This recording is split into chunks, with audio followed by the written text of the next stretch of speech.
मैमुना और शाहिद की social media पर दोस्ती हुई थी। मैमुना कराची के एक मजदूर की इकलौती बेटी थी, जबकि शाहिद मियां चुन्नू का रिहायशी था और फैसलाबाद में काम करता था। दोनों की दोस्ती इतनी बढ़ी कि उन्होंने मुलाकात का फैसला कर लिया। क्या उन दोनों में से कोई एक दूसरे से मिलने के लिए दूसरे शहर आ सका, या ये कहानी सिर्फ सोशल मीडिया की दोस्ती तक ही महदूद रही? मैं हूं पारस मसरूर और आप देख रहे हैं कोई देखे न देखे, शब्बीर तो देखेगा।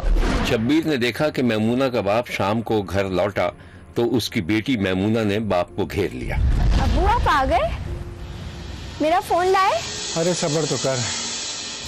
पता है मुझे नहीं लाए होंगे आप। अरे बेटा मैमूना सब्र से सांस तो लेने दे बाप को। क्या हुआ, आपकी तबीयत ठीक नहीं है?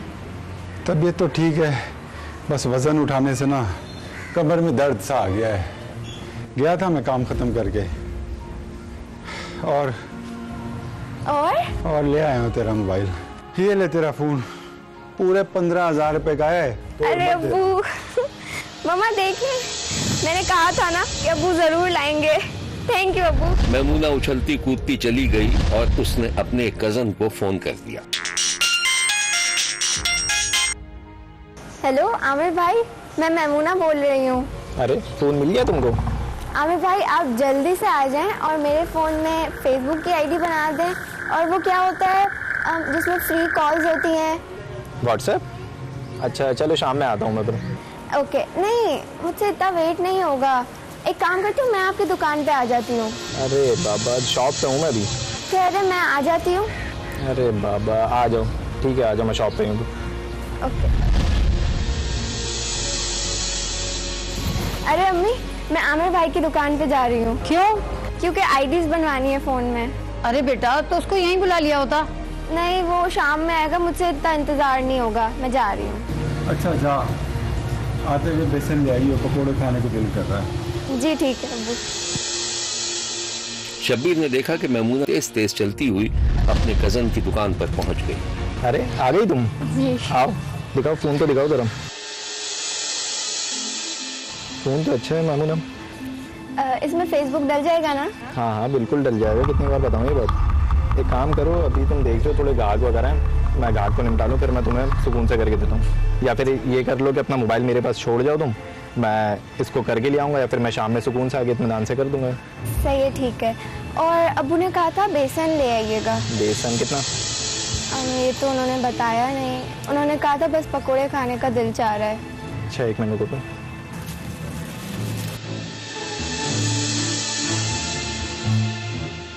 ये ले जाओ फिर, ये अब्बू को दे देना। ओके। और आमिर भाई आप जल्दी आ जाइएगा। नहीं बेफिक्र हो, मैं आ जाऊँगा यहाँ से फ्री होती। ठीक है। कुछ ही दिनों में मैमुना सोशल मीडिया पर सरगर्म हो गई थी और उसकी दोस्ती शाहिद नामी एक शख्स से हो गई थी, जिसने उसे रंगीन ख्वाब दिखाए थे। शब्बीर ने देखा कि शाहिद नामी शख्स की फ्रेंडशिप रिक्वेस्ट देखकर मैमूना ने कबूल कर ली थी। दूसरे ही लम्हे इनबॉक्स में शाहिद का शुक्रिया का मैसेज भी आया। मैमूना ने फौरन ही शाहिद की तस्वीर को जूम करके देखा और वो उसे अच्छा लगने लगा। फिर उसने मैसेंजर से शाहिद को फोन भी मिला दिया। हेलो, आप कौन? मैं शाहिद, आप मैमूना है ना? जी। आप क्या करते हैं? मैं फैसलाबाद में कारोबार करता हूँ। आपकी फेसबुक पर डीपी देखी तो बहुत अच्छी लगी, तो इसीलिए आपको फ्रेंड रिक्वेस्ट सेंड की। बाय द वे आप क्या करती हैं? मैं अभी मैट्रिक पास किया है और मैं कराची में रहती हूँ। Very good. अब तो हम अच्छे दोस्त बन चुके हैं, आप मुझे कभी भी कॉल कर सकती हैं। लेकिन मेरे पास नंबर नहीं है आपका। अरे इसमें कोई टेंशन वाली बात थोड़ी है, मैं आपको इनबॉक्स कर दूंगा, आप मुझे व्हाट्सएप पर मैसेज कर दीजिएगा। चलें ठीक है। अल्लाह हाफ़िज़। मैमूना ने इनबॉक्स चेक किया तो उसमें फोन नंबर के साथ मोहब्बत भरी इमोजीज की भरमार थी। मैमूना ने फौरन उसके नंबर को व्हाट्सएप पर ऐड कर लिया और फिर उन दोनों के दरमियान रात दिन बातचीत होने लगी। मैमुना और शाहिद के दरमियान बेतकल्लुफी बढ़ती गई, यहाँ तक कि मैमुना शाहिद से मिलने के लिए पर तोलने लगी। एक दिन वो दोनों व्हाट्सएप पर बात कर रहे थे। मैमूना तुम ऐसा करो, किसी दिन फैसलाबाद आ जाओ, तुम्हें फैसलाबाद की सैर करवाऊंगा। मगर मुझे तो पता भी नहीं कि कैसे आऊँ, कौन सी बस आती है, और मेरे अम्मी अब्बू भी नहीं मानेंगे। अरे तुम कोई भी बहाना करके चली आओ, और तुम परेशान मत हो, तुम जैसे ही यहाँ होगी हम शादी कर लेंगे। तुम धोखा तो नहीं दोगे ना? पागल हो गई हो क्या? अच्छा सच सच बताओ, तुमने कोई शादी तो नहीं की ना? अरे इतना शक है तो मत आओ, कोई ज़रूरत नहीं आने की। बुरा क्यों मान रहे हो? मुझे सोचने तो। अच्छा सुनो, कराची से कुछ बसें चलती हैं, 2-2,500 रुपये किराया लेंगी। तुम फिक्र मत करना, पैसे मैं भेज दूंगा तुम्हें। अच्छा मैं कल बताऊंगी। खुदा हाफिज। अल्लाह हाफिज। खुदा हाफिज कहकर मैमूना ने शाहिद की तस्वीर को जूम किया और अपने ख्यालों में खो गई। उसने देखा कि जब वो फैसलाबाद बस अड्डे पर उतरी तो शाहिद उसका इंतजार कर रहा था। कितना अच्छा शहर है। अरे मोमना तुम? हाँ, शाहिद, लेकिन मैं रहूंगी कहाँ? अरे तुम परेशान मत हो, बहुत बड़ी हवेली है मेरी। मैंने बाबा को भी बता दिया तुम्हारे बारे में, तुम फिक्र मत करो। मैमूना को यूं लगा जैसे वो एक आजाद परिंदा हो और अपनी मर्जी से उड़ रहा हो। शाहिद तुम कितने अच्छे हो, मैंने तो सोचा भी नहीं था मुझे तुम मिल जाओगे। मैं भी बहुत खुशनसीब इंसान हूँ, इस दुनिया की इतनी प्यारी लड़की मुझे मिल जाएगी मैंने सोचा नहीं था। बाय द वे एक सरप्राइज है मेरे पास तुम्हारे लिए। वो क्या? मैंने एक बहुत बड़े होटल में तुम्हारे लिए रूम बुक करवाया है। हम 2 दिन वहाँ रहेंगे, फिर मेरी हवेली चलेंगे। तुम्हें तो पता ही है होटल में कितना आराम मिलता है। नहीं, मुझे नहीं पता। अरे भाई, मैंने सोचा इतनी दूर से मेरी मेहमान आ रही है तो उसके लिए कुछ खास तो होना चाहिए, तो मैंने तुम्हारे लिए होटल बुक करवाया। चले? मैमूना अभी इन्हीं ख्यालात में गुम थी कि मोबाइल की बैटरी खत्म हो गई और मैमूना चिल्लाती हुई ख्यालों से बाहर आ गई। 2-4 दिन सोचने के बाद मैमूना ने फैसला कर लिया कि वो चुपके से फैसलाबाद चली जाएगी और शाहिद से शादी कर लेगी। शब्बीर ने देखा कि मैमूना खामोशी से घर से निकली, बस अड्डे की जानिब रवाना हो गई। जब वो फैसलाबाद उतरी तो शाहिद हस्बे वादा वहां मौजूद था, लेकिन वो शाहिद को पहचान न सकी। अरे मेमुना तुम? आप कौन? लाओ बैग दो मुझे। आप कौन? अरे मैं शाहिद, पहचाना नहीं तुमने? हैं? इतना फर्क? तस्वीर में तो बिल्कुल अलग थे। यार वो धूप में आया हूँ ना, इसीलिए ऐसा हो गया हूँ। पैदल आए हो? नहीं, बाइक पर आया हूँ। मुझे तो लगा था तुम्हारे पास कार होगी। अरे वो भी आ जाएगी, तुम परेशान मत हो। अच्छा शाहिद, इससे पहले मेरे घर वाले मुझ पर गुमशुदगी की रिपोर्ट दर्ज कर दें, हमें शादी कर लेनी चाहिए। अरे तुम परेशान मत हो, मैं संभाल लूंगा। अभी आओ चलो चलते हैं। शाहिद मैमूना को एक घर में ले गया।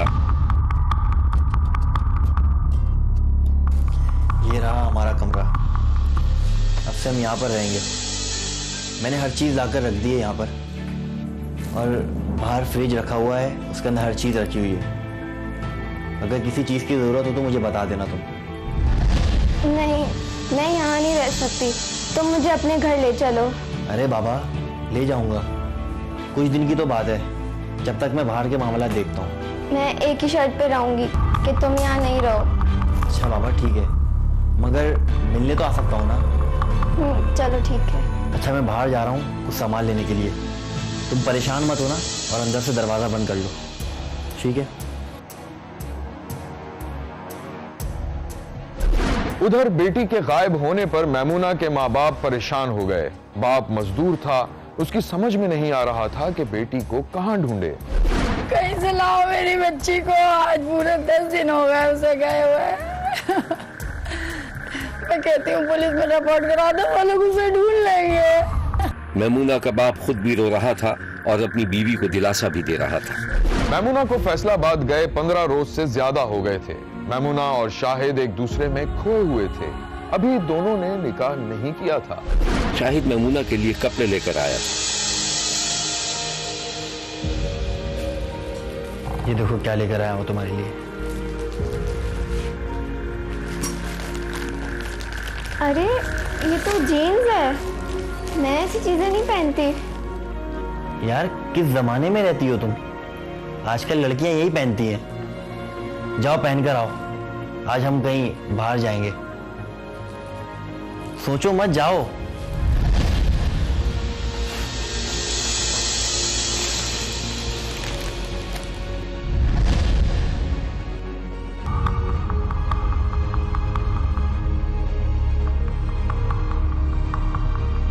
थोड़ी देर में मैमूना जीन्स पहनकर निकली तो शाहिद उसे देखता का देखता रह गया।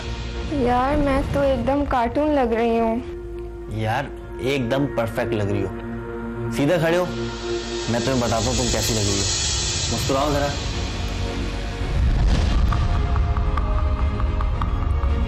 ये देखो कैसी लग रही हो। शाहिद ने मोबाइल से मैमूना की तस्वीर बनाकर दिखाई तो वो दंग रह गए।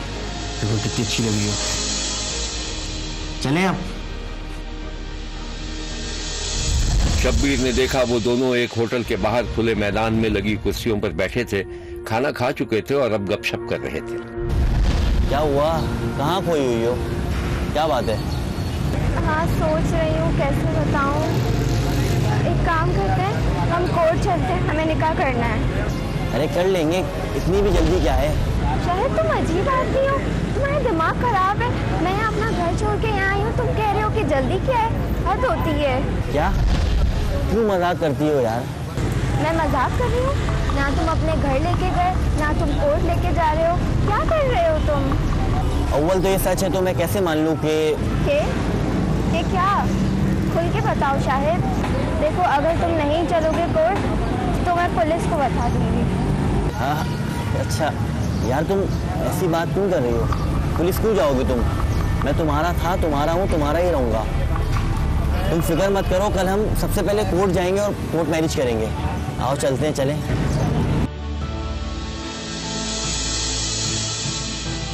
मोटरसाइकिल तक जाते जाते दोनों की बॉडी लैंग्वेज बता रही थी कि वो दोनों एक दूसरे के लिए अजनबी बन चुके थे। शब्बीर ने देखा कि कुछ लोग एक झाड़ी के पास जमा थे और पुलिस किसी लाश को उठाकर गाड़ी में मुंतकिल कर रही थी। शब्बीर को अभी ये नहीं पता चला था कि लाश मर्द की थी या किसी औरत की।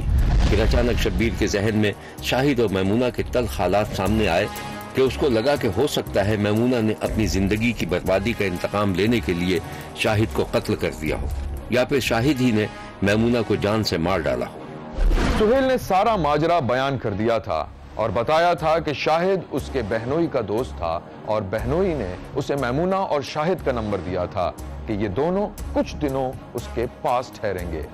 शब्बीर ने देखा कि पुलिस एक शख्स को फोन कर रही थी। अस्सलाम वालेकुम, सुहेल साहब बात कर रहे हैं? जी सर, आप कौन?